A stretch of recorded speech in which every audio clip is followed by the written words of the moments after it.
Avez-vous vu les finales de basket France-États-Unis des JO? Si oui, vous avez sûrement vu que beaucoup de joueurs portaient des Nike. Et c'est vrai que l'histoire de cette marque est intimement liée à celle de ce sport, ayant créé en 1984 sa première paire de baskets à Michael Jordan, l'icône du basket. Mais finalement, quelle est l'histoire de ces baskets absolument révolutionnaires? Bienvenue sur cette vidéo de la chaîne Noah's Design. Si ce type de contenu t'intéresse, n'hésite pas à t'abonner.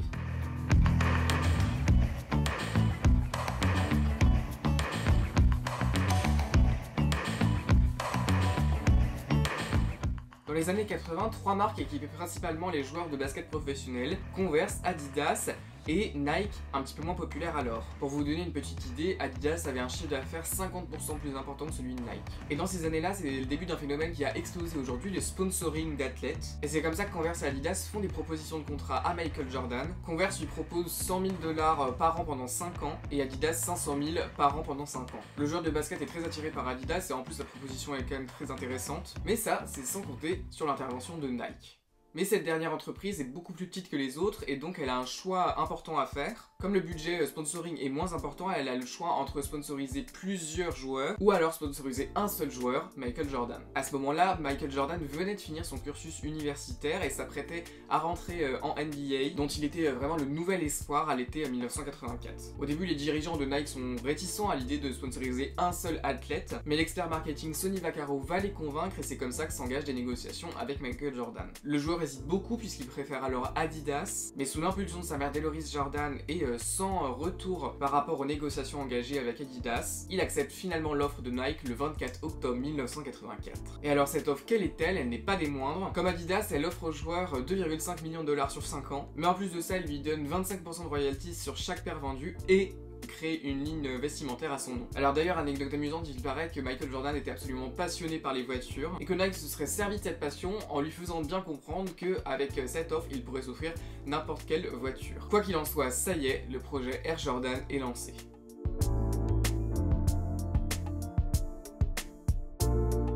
Très rapidement après la signature, Nike fournit aux joueurs une paire provisoire, la Nike Airship, marquée de l'inscription Air Jordan en 3 coloris. Parmi ces 3 coloris, on a le rouge et le noir, surnommé Red, compression de Black and Red. Et ces baskets, ils les portent lors des matchs NBA où ils jouent pour les Chicago Bulls, l'équipe absolument mythique que tout le monde connaît, en partie grâce à lui. Mais l'organisation décide de bannir cette paire puisqu'apparemment les coloris seraient trop éloignés des autres joueurs. Et sans le savoir, la NBA a permis à Nike de propulser son succès. En fait, la marque rebondit sur cette interdiction pour en faire une pub.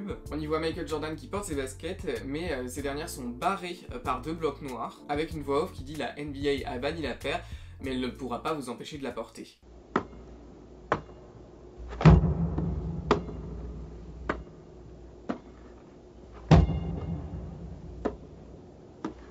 On September 15th, Nike created a revolutionary new basketball shoe.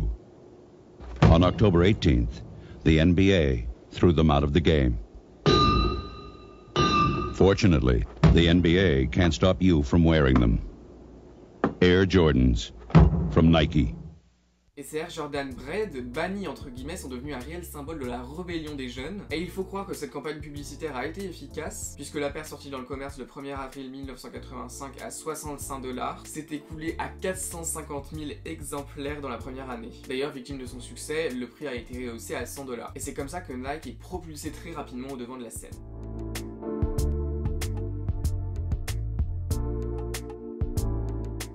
L'année suivante, en 1986, Nike sort la Air Jordan 2, mais Michael Jordan n'aime pas du tout. En 1988, Tinker Hatfield, le designer de la Air Max 1, crée la Air Jordan 3 et toute une collection de survêtements, et convainc alors Michael Jordan de maintenir sa collaboration avec Nike. Et bien sûr, c'est encore un grand succès commercial. Au total, entre 1985 et 2000, ce seront 15 modèles différents qui vont être créés. La ligne Jordan prend tellement d'importance qu'à partir de 1992, le logo Swoosh n'apparaît même plus sur la Jordan 7, puis Jordan Brand devient carrément une marque distincte de Nike en 1997.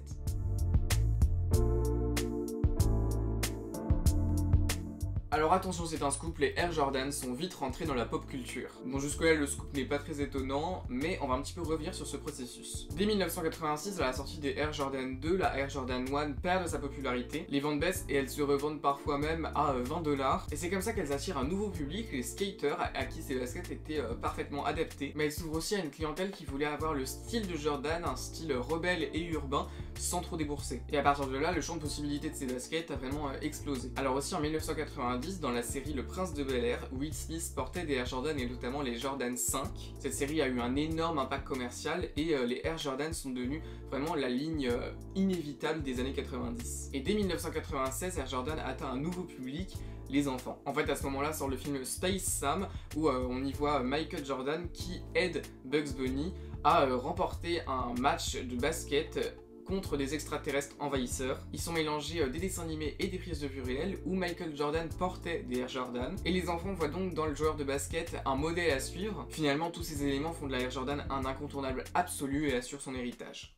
Encore aujourd'hui, les Air Jordan ont un succès immense. La marque enchaîne les collaborations toujours réussies, que ce soit avec de grandes marques de luxe comme Dior, qu'avec de jeunes marques moins connues comme Maison Château Rouge. La demande est d'ailleurs largement supérieure à l'offre et le marché de la revente a décollé. Finalement, Air Jordan c'est un peu la success story parfaite, il y a presque pas assez de problèmes. D'ailleurs, si vous voulez creuser davantage, je vous conseille le film Air de Ben Affleck sorti en 2023 avec Matt Damon, qui retrace l'histoire des débuts de la Air Jordan. En tout cas, j'espère que vous en connaissez maintenant un peu plus sur ces paires qu'on voit absolument partout. Et sur ce, je vous dis à très bientôt pour une nouvelle vidéo.